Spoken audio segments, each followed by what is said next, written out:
Regions in Syria and Iraq are facing water shortages as the region's longest river, the Euphrates, dries up. يعني المرأة اليوم تمشي 7 كيلومتر تجيب سطل مية يشربون عيالها. This used to be almost completely underwater.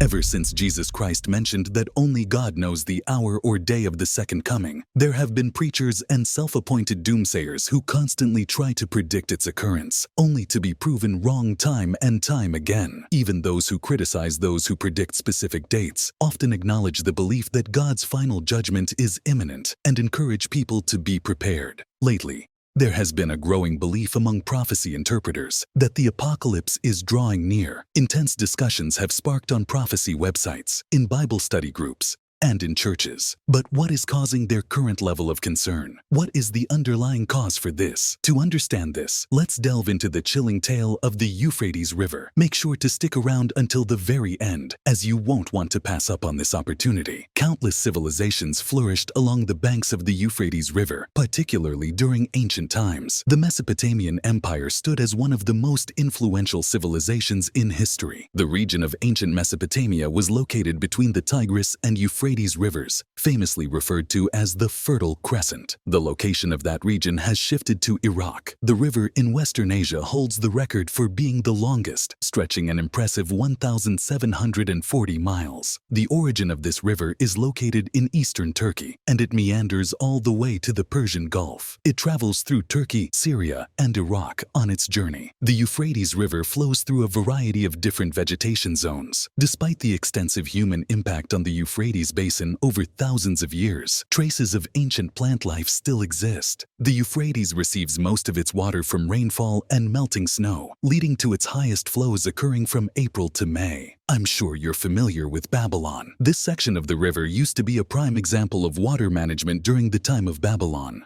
Babylon served as the capital of the illustrious Babylonian Empire. The ancient city's remains can be found in present-day Iraq, situated on the banks of the Euphrates River. It was established over 4,000 years ago and started off as a small harbor. Babylon flourished under Hammurabi's reign, establishing itself as a formidable city in the ancient world.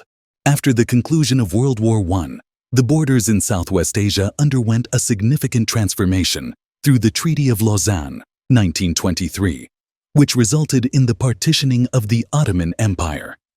The treaty mandated that the three riparian governments of the Euphrates, Turkey, France, and the United Kingdom, engage in negotiations to reach a mutual agreement regarding the utilization of its water resources and the development of hydraulic infrastructure. In 1946, Turkey and Iraq came to an agreement that involved Turkey informing Iraq about any modifications made to the Tigris-Euphrates River system. Additionally, the agreement allowed Iraq to construct dams on Turkish land in order to regulate the flow of the Euphrates. By initiating the Southeastern Anatolia Project, or GAP, in the 1970s, Turkey set out on an ambitious endeavor to utilize the waters of the Tigris and Euphrates for irrigation and hydroelectricity generation, while also providing a boost to the economy of the southeastern districts. Turkey and Syria completed their initial dams on the Euphrates, the Kaban Dam and the Tabqa Dam, in close succession, and reservoir filling commenced in 1975. Simultaneously, the region faced a significant drought, resulting in a decrease in river flow towards Iraq from 15.3 cubic kilometers in 1973 to 9.4 cubic kilometers in 1975. This ignited a global crisis as Iraq issued threats to bomb the Tabqa Dam. Following the intervention of Saudi Arabia and the Soviet Union, Syria and Iraq were able to reach a negotiated agreement. The construction of dams and irrigation schemes on the Euphrates River has had a significant influence on the ecology and society of each country along its banks. Over time, the construction of dams in the Euphrates and Tigris basins has had a significant impact on 382 villages, resulting in the relocation of approximately 200,000 people. Nevertheless, over the past few years, the water levels in the Euphrates River have significantly decreased, reaching alarmingly low levels.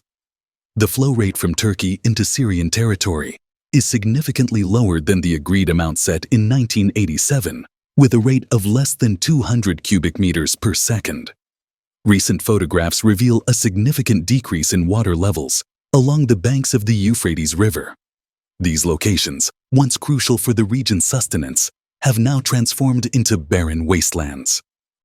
Recent images captured at the Rojava Dam, Tishrin, in Syria, depict a significant decrease in the water levels of the Euphrates River.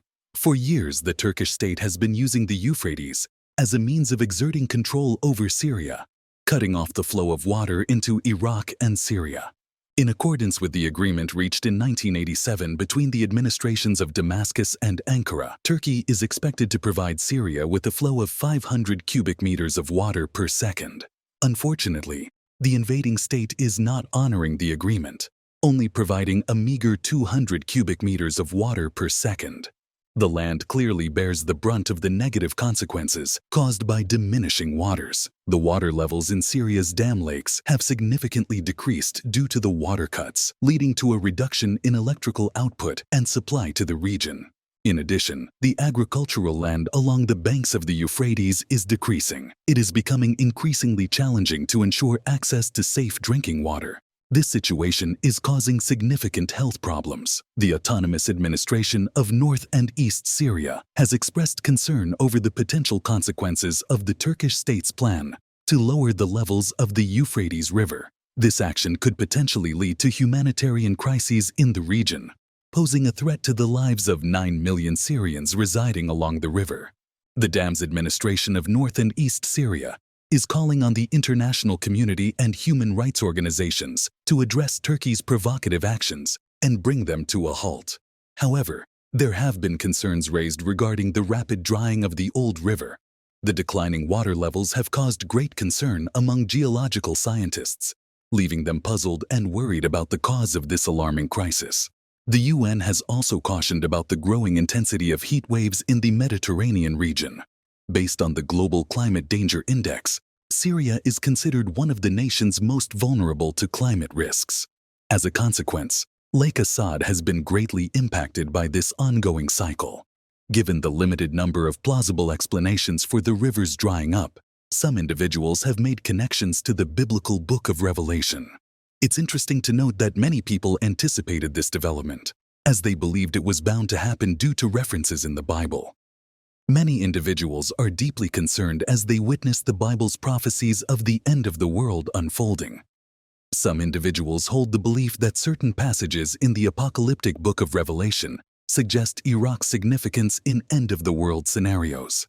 The Euphrates River is referenced in the book of Revelation in chapter 16. In the chapter, it is mentioned that the sixth angel poured out his bowl on the great river, the Euphrates. As a result, the water of the river dried up, preparing the way for the kings from the east. Based on this passage, the sixth angel released his bowl upon the Euphrates River. The bowl's contents led to the river becoming completely depleted.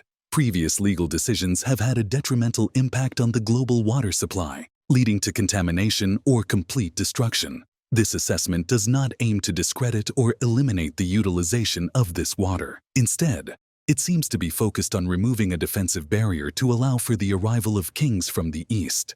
The Euphrates is mentioned as the Great River 5 times in the Bible. It served as the eastern boundary of Israel's inheritance.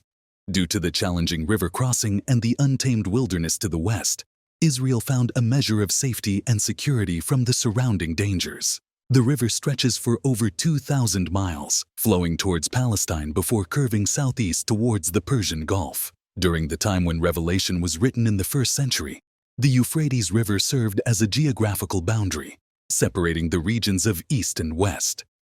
Beyond this river to the east, one could find the vast kingdoms of China and India. In ancient times, the army of Cyrus of Persia achieved victory over Babylon by strategically redirecting the flow of the Euphrates River that flowed within the city. They successfully infiltrated Babylon and captured the city, using an unconventional approach. During a time of great turmoil, an invading force from the east will cross the Euphrates River, pass through Babylon, and make its way into Palestine. In Revelation 9:14, the sixth angel is instructed to release the 4 angels who are bound at the great river Euphrates. Could you please clarify the meaning of this? This passage describes the words that John hears coming from the four horns of the golden altar, as mentioned in Exodus 27:2. The voice commands the sixth angel to set free the four angels who were held captive at the Euphrates River, which served as a historical boundary between Assyria and Israel. Revelation reminds us that the events unfolding are under the control of God, who permits or decrees each one. Evil is never given free rein during the end times. Given their description as bound, it is evident that they are demonic entities. Demons are fallen angels who are frequently confined in chains of gloomy darkness. The Euphrates Valley, where these four angels are imprisoned, has a well-known connection to human sin. It is believed that the first murder took place in the vicinity of the Garden of Eden, specifically in the Euphrates region. There have been recent reports of unusual voices coming from the drying river, which some people are using to support their claims. This further strengthens individuals' convictions that the ongoing events are indicative of the anticipated return of Christ to triumph over his adversaries and establish his divine realm. Joseph Kabuleta, pastor of the Watchman Ministries, recently held the Watchers Conference this year on the UMA premises, where he urged Ugandans to stay vigilant for the potential end of the world. At the 2022 Watchers Conference on September 17th, Joseph Kabuleta started his speech with a captivating introduction, promising to reveal some shocking information. He successfully unraveled the complex web of Bible prophecy and presented compelling evidence of numerous end-time biblical prophecies manifesting in our current era. The revival of the Dead Sea is a remarkable fulfillment of end-time prophecies. Famous for its incredibly high salt content, the Dead Sea is unable to support any form of marine or terrestrial life. However, in Ezekiel 47, God cautioned the prophet Ezekiel about the transformation of the water, which would turn fresh and become a habitat for living creatures. In 2016, a remarkable discovery was made when freshwater ponds with fish were found on the banks of this river.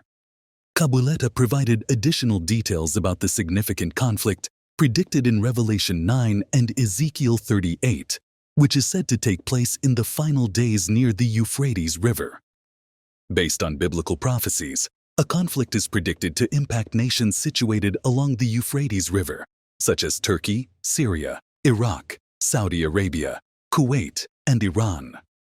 Additionally, there are mentions of Gog and Magog, which refer to the former Soviet Union, Russia, and China. These nations are said to unite and assemble a massive military force of 200 million soldiers to engage in warfare against Israel.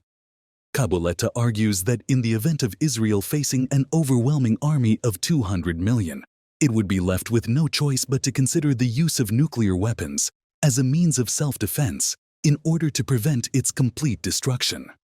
According to Revelation 16:12, the Euphrates River will dry up, enabling soldiers to move without hindrance in this battle. This prediction has indeed materialized in the current year, as evidenced by the depletion of the river. According to experts, without intervention, the river will cease to exist by 2040. Given the widespread destruction caused by conflict, there is a global push for a temporary peace agreement among the warring parties. Kabuleta predicts that the signing of the 7-year peace treaty mentioned in Daniel 9:27 will be the outcome. Based on biblical teachings, after the completion of those 7 years, human governance will come to an end, and the return of Jesus will take place. Some individuals have voiced their surprise at how Revelation suddenly started to make sense. Although the river's connection to biblical prophecy is a fascinating theory, there are other hypotheses that link current events along the Euphrates to political ambitions and climate change. What do you think is happening? Is the river experiencing a decrease in water levels as a result of climate change, or are the predictions being fulfilled? Feel free to share your thoughts in the comments section.